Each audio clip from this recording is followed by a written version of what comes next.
if you're going to do a background check on me and you're going to determine whether I'm a threat to society or not, you should not be allowed to prohibit me from carrying my gun anywhere you would allow somebody like a police officer to carry their gun.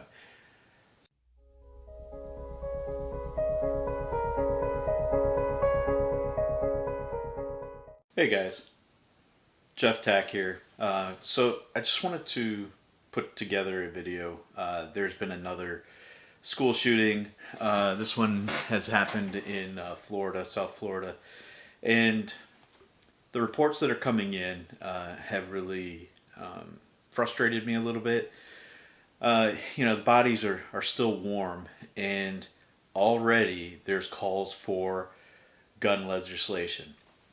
And the rhetoric of, we see this too much, we should never see this happens too often, etc., are already being spouted about in the media. So I'm listening to the news on the way home, and there's a panel of people on the news, and they're talking, and you've got a British guy, you've got an American guy, and you've got a woman.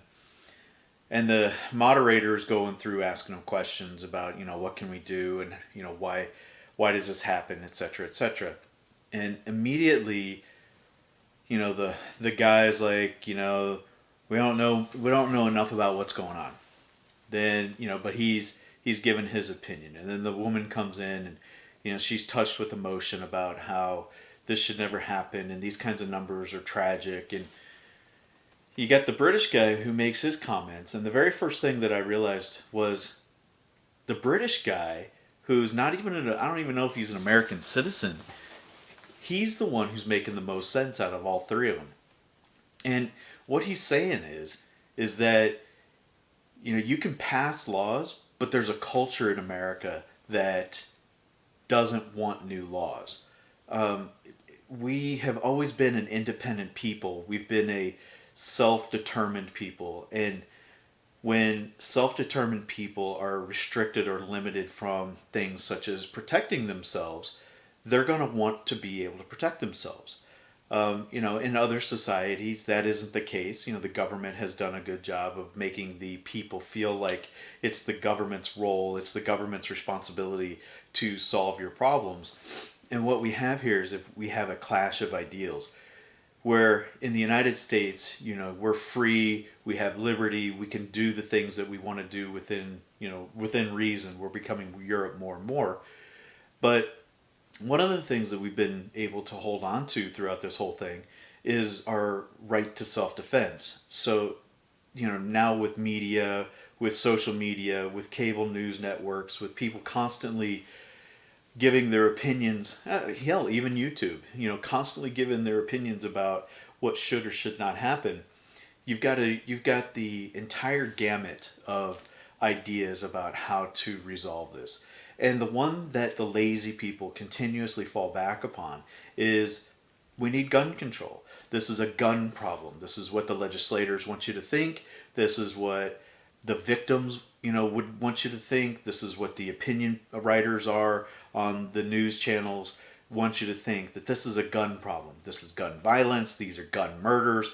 These are, people that if we'd had these laws in place, that these murder machines wouldn't be able to commit these acts of atrocity. And that's lazy. And it's worse than lazy, it's dangerous. Because what you're doing then is you're going to, before I even get into what you're going to do, by creating victims, let's talk about, any law that could be passed to protect anybody. We've got, the overused analogy is look at the war on drugs. How well has that been working? We've got more drugs than ever before in the United States. You've got the President of the United States, the Senate, and the House all talking about the opioid crisis. You've got the cartels in Mexico that are the most powerful that they've ever been. You've got the the Taliban in Afghanistan growing poppy because that's their major source of income. And we've got the war on drugs in the United States of America. You got the previous president under his tenure who allowed several states to become legalized marijuana using states. So, this war on drugs, when you make something illegal or you prohibit something, all you're doing is you're prohibiting somebody who follows the law from doing something. And the issue with murder and the tool of murderers being a gun, the problem there is all you're doing is you're removing an honest, innocent person's ability to meet the same level of force that's being used against them in the event that there's ever a crime. You've already made murder illegal. You've made guns on campuses illegal. You've made guns in high schools illegal. You've made guns for anyone under the age of X illegal. You've made guns that for people who have mental health disorders, documented, um, not documented, but litigated mental disorders from being able to buy a gun. You require background checks on all purchases for guns. What more are you going to do to make guns more complicated for the average person to get a hold of and prevent these from happening? You're not. Um, the only thing that ended up stopping this guy, and again, the bodies aren't even cold yet. I mean, there's the news is still coming out about this, but the guy left. It's like he got tired of shooting people, so he left. So what would have happened, theoretically? Let's say there was never a gun invented. Would he have been able to kill this many people? I don't know. Maybe not. But let's do another hypothetical. If there was somebody in there that had a gun that could have gone and approached this young man, would it have happened? Maybe, maybe not. So, we're looking at it from one side, and you got a lot of these. I don't want to use bleeding heart liberal, but these people that feel like they want to outsource all of their safety and security to a nameless, faceless government and hold them accountable and responsible for their safety and security, when in fact it's your responsibility to be safe. It's your responsibility to be secure. And all the police are going to do is show up after the crime has been committed. They're good at investigating why something happens. They're good at writing reports. They're good about going to court and testifying against the person that did something wrong. But when it comes to stopping a crime in progress, they're not the best at it. So you are your own first line of self-defense.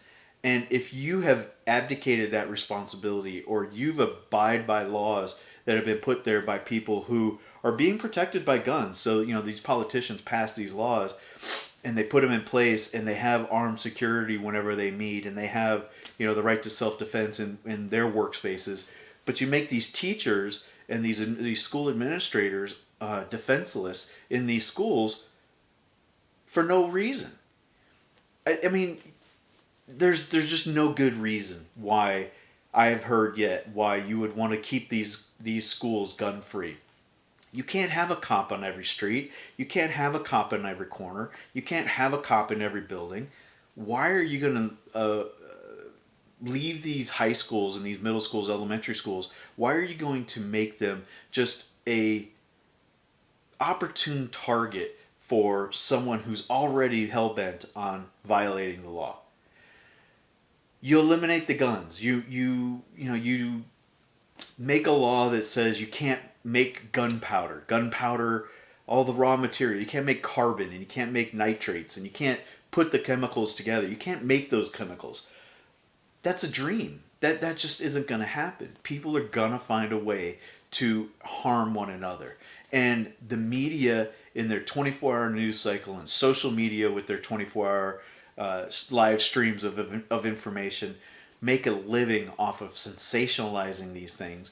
And people that have mental illness, people that have detached themselves from the rest of humanity and want to go out and have their names remembered. They want to have recognition for the atrocities because they're so pathetic that they can't be recognized for their benefits that they brought to society.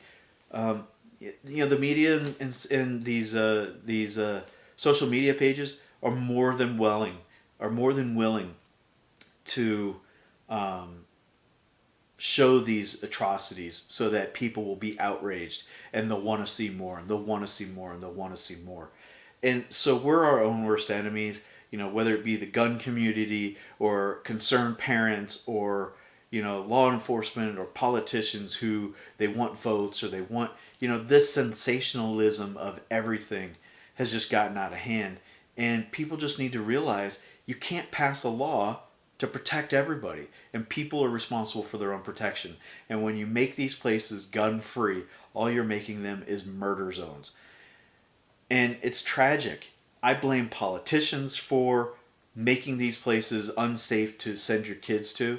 I blame society for continuously abdicating their own personal responsibility to a politician who's making promises to them that they know they can't fulfill.